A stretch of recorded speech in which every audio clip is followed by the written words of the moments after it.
Executing base, the Railway Protection Force Band. Constable Suresh Chandseni leading the band, the tune Gangotri.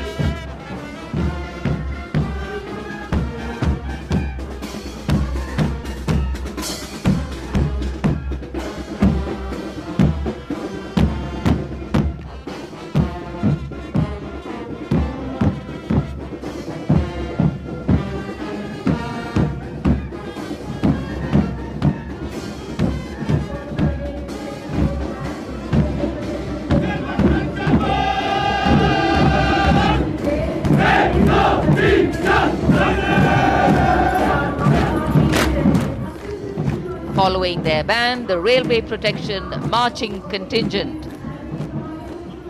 Assistant Security Commissioner Saurabh Kumar leading them, providing security to around 23 million passengers every day.